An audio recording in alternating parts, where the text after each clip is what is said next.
Bapak, Ibu, dan saudara-saudara yang kekasih dalam Tuhan, puji Tuhan atas kehidupan yang boleh kita alami dan kita rasakan di saat ini. Kita percaya kehidupan ini adalah milik Tuhan dan Tuhan yang mengatur segala-galanya bagi hidup ini. Kita bersyukur atas segala yang boleh Tuhan nyatakan bagi kehidupan kita. Kita akan menjalani kehidupan kita hari ini dan kita percaya kebenaran firman Tuhan akan memberikan kekuatan bagi kita untuk menjalani kehidupan yang Tuhan anugerahkan bagi kita sekalian. Kita akan mendengarkan kebenaran firman Tuhan hari ini, saudara-saudaraku. Dan sebelum kita mendengarkan firman Tuhan, marilah berdoa. Segala puji dan syukur ya Tuhan kami persembahkan kepadamu pada saat ini atas segala kasih dan segala cinta Tuhan yang bolehkah kami alami dan kami rasakan dalam kehidupan ini. Engkau baik ya Tuhan dan Engkau sungguh baik. Engkau menyapa kami dalam segala kuasa dan dalam segala cinta-Mu, sehingga kami boleh menikmati kehidupan kami hari ini. Kami akan mendengarkan kebenaran firman-Mu, ya Tuhan. Roh Kudus tuntun kami semuanya, sehingga kebenaran firman-Mu menjadi kekuatan bagi kami.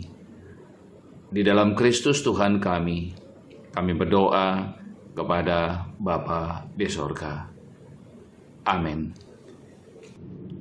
Firman Tuhan yang kita akan dengarkan bersama-sama pada saat ini dari 2 Korintus pasal 5 ayat 11 sampai ayat yang ke-21.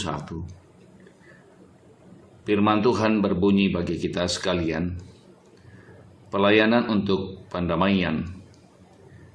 Kami tahu apa artinya takut akan Tuhan. Karena itu kami berusaha meyakinkan orang. Bagi Allah hati kami nyata dengan terang, dan aku harap hati kami nyata juga demikian bagi pertimbangan kamu. Dengan ini kami tidak berusaha memuji-muji diri kami sekali lagi kepada kamu, tetapi kami mau memberi kesempatan kepada kamu untuk memegahkan kami, supaya kamu dapat menghadapi orang-orang yang bermegah karena hal-hal lahiriah dan bukan batinia. Sebab jika kami tidak menguasai diri, hal itu adalah dalam pelayanan Allah. Dan jika kami menguasai diri, hal itu adalah untuk kepentingan kamu. Sebab kasih Kristus yang menguasai kami, karena kami telah mengerti bahwa jika satu orang sudah mati untuk semua orang, maka mereka semua sudah mati. Dan Kristus telah mati untuk semua orang, supaya mereka yang hidup tidak lagi hidup untuk dirinya sendiri, tetapi untuk Dia yang telah mati dan telah dibangkitkan untuk mereka.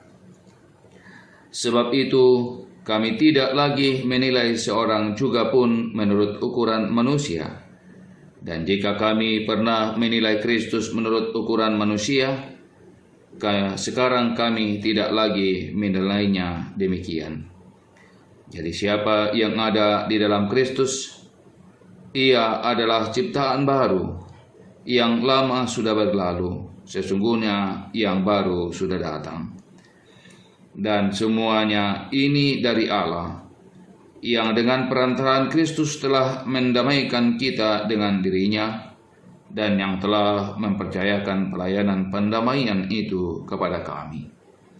Sebab Allah mendamaikan dunia dengan dirinya oleh Kristus dengan tidak memperhitungkan pelanggaran mereka. Ia telah mempercayakan berita pendamaian itu kepada kami.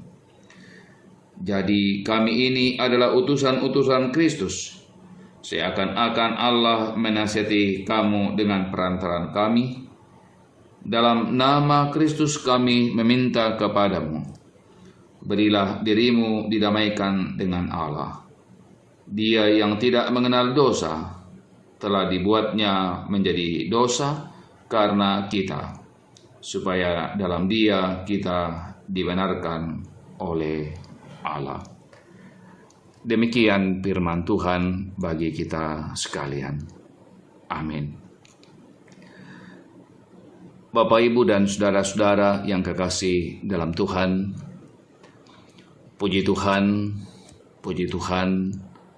atas kehidupan yang boleh kita alami dan kita rasakan saat ini, dimanapun saudara-saudara berada mengkaryakan kehidupan hari ini. Saudara-saudara yang kekasih dalam Tuhan, dalam perjalanan kehidupan, tentu saudara-saudara bahwa kesuksesan bisa diraih oleh siapapun dalam karya, dalam pekerjaan, juga dalam pelayanan. Saudara-saudara yang kekasih dalam Tuhan, ketika orang dapat menikmati apa yang disebut dengan kesuksesan itu, maka salah satu hal yang biasa menjadi bahaya adalah ketika kemudian kesuksesan yang diperoleh dianggap sebagai keberhasilan karena kekuatan, karena potensi, karena talenta yang kemudian dimiliki, sehingga melahirkan apa yang disebut dengan kesombongan atas keberhasilan dan kesuksesan itu.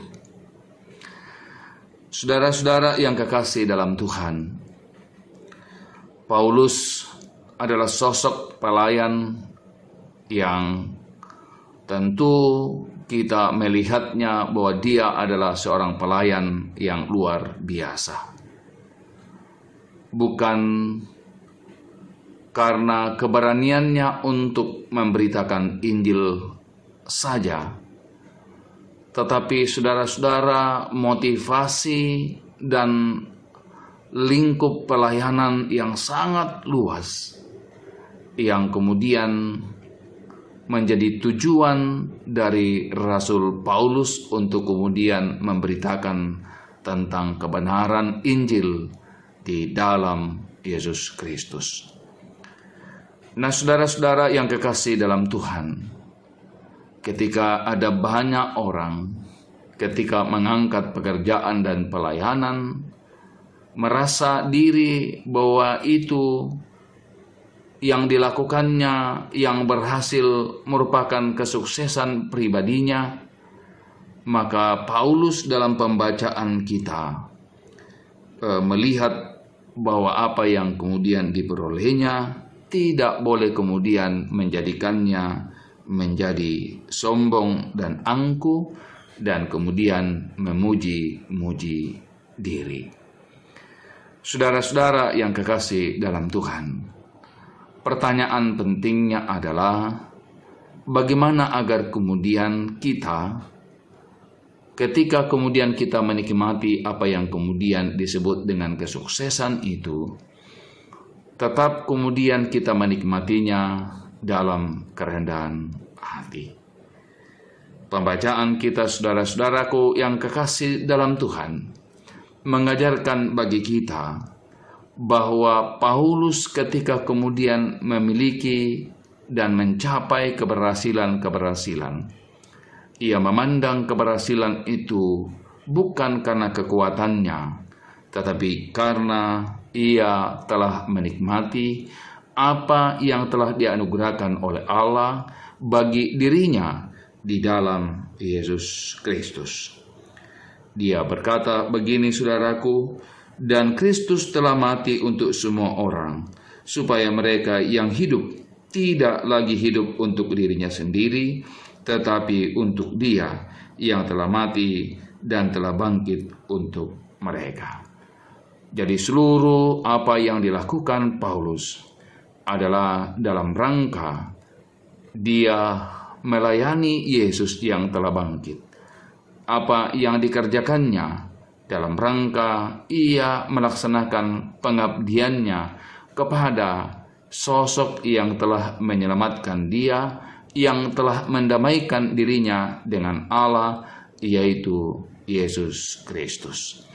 Nah, karena itu saudara-saudaraku yang kekasih dalam Tuhan, segala yang kita kerjakan, segala yang kita lakukan, bisa saja kemudian memberikan sebuah keberhasilan bagi kita. Dan karena itu kita diajar bahwa keberhasilan itu bukan karena kekuatan kita, tapi karena kita dilayakkan Tuhan untuk menikmati keberhasilan-keberhasilan itu. Tuhan memberkati saudara-saudara menjalani kehidupan ini. Amin. Marilah berdoa. Segala puji dan syukur ya Tuhan kami persembahkan kepadamu pada saat ini, karena kasih dan karena cinta Tuhan yang boleh kami alami dan kami rasakan dalam kehidupan ini. Engkau baik dan sungguh baik. Engkau mengasihi kami, Engkau menyayangi kami, Engkau menopang kami dalam perjalanan hidup yang Tuhan anugerahkan bagi kami sekalian. Terima kasih ya Tuhan. Ke dalam tangan kuasa-Mu kami serahkan kehidupan kami.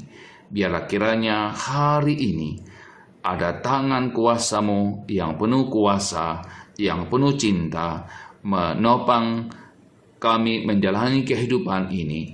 Sehingga apapun yang kami hadapi, kami senantiasa kuat bukan karena kekuatan kami, namun karena kasih, karena cinta, karena anugerah Tuhan bagi kami. Ajar kami ya Tuhan, untuk tetap rendah hati dalam menikmati segala yang boleh kami alami dalam hidup ini.